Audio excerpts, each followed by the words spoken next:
Hello, this is Eric, and in this tutorial we will cover the basics of Gaze the Web. This is a new web browser that you can control using only your eyes. In this video, I will introduce to you some of the basic features of Gaze the Web, and I will demonstrate to you how to conduct a web search and the basic functionalities you can use when navigating the internet with this browser that uses only your gaze.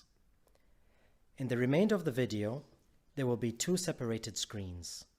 On the right side, you will see me explaining and performing the web search using my gaze, while on the left side, the related Gaze the Web functions will be displayed. For now, this video shows only me explaining and demonstrating things to you on how to conduct a web search. So, let's get started. Gaze the Web is a web browser that captures your eye movements, and therefore it allows you to browse the internet just with the use of your eyes. For capturing your gaze, we use a calibrated eye tracker. The Gaze the Web cursor looks like an eye. This eye icon is located below the Gaze the Web logo that looks like a capital letter T, indicating the position of my own gaze on the computer's display. The color of the eye cursor is white, so as to have a subtle contrast with the background. This is to prevent your eyes from getting tired or from getting strained. I hope that this is visible to you as I am showing you. Gaze the Web consists of 3 panels. On the left-hand side, there is a web panel for the browser menu. There, you find buttons such as the tab overview, the going back and forward button, and the settings button. The pause button on the upper left side can be clicked at any moment to stop any interaction with the browser, as I am demonstrating to you now. On the right side, there is a tab panel to interact with a particular web page. For example, the button for selecting a link. In the center, there is an input field where you proceed with your search query. To begin a web search, I focus my eyes on the middle of the screen on the big T until it gradually changes color from orange to blue. Once the T button gets blue, the Gaze the Web virtual keyboard appears on screen. Here, I can type a search query. To type a search term, look at the respective keyboard letters one by one, like this. For this demonstration, I will type in Stephen Hawking, as I'm interested in his biography.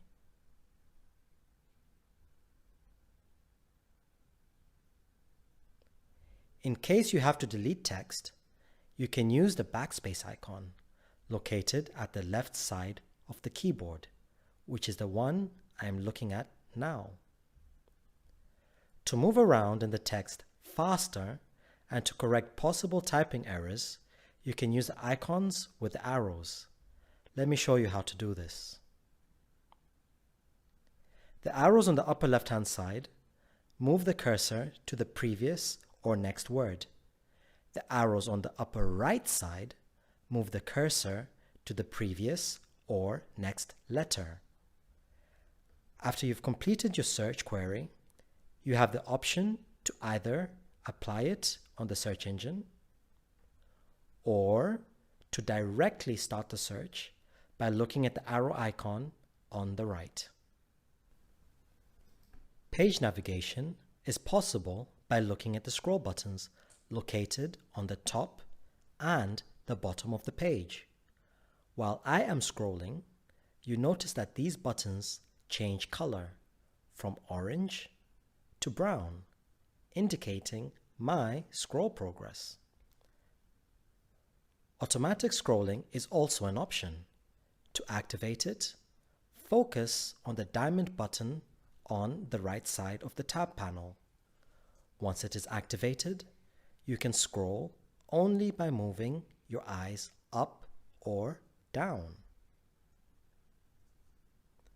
To deactivate it, focus your eyes again on the same button.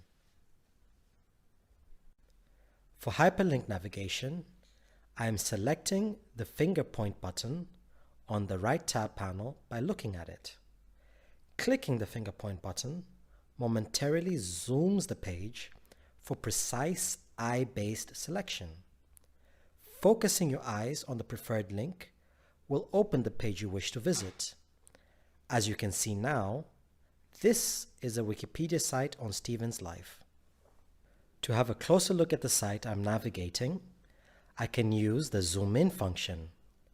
Clicking on the magnifying glass button by looking at it, the screen will enlarge, and with my gaze, I can control where I want it to focus on. Clicking on the magnifying glass again reduces the screen to the normal size.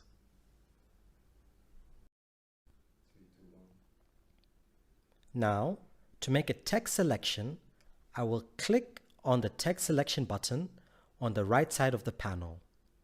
The selection button is identified by the letters A, B, C, as I am demonstrating now. Once I have clicked the button, a message pops up and asks me to move the eye cursor to the first point of the text I want to select. I will select the first paragraph of the text.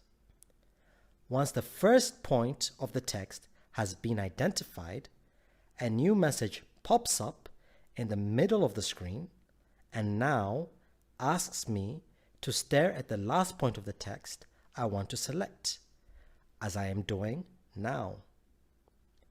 The fragment of the text is now selected. A message appears on the top of the screen at the point that I'm indicating now, stating copied to the clipboard.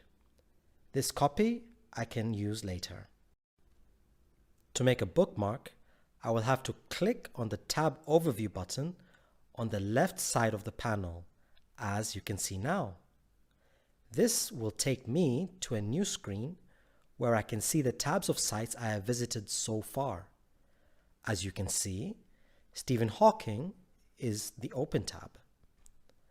Tab Overview shows me the pages I have opened so far. On the left, I can see a cross button to cancel the action and go back to the navigation panel.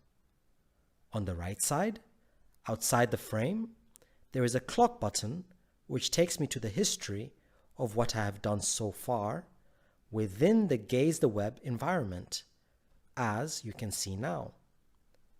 Now, inside the frame, there are 4 buttons: a pencil, a star, a chat box, and a bin.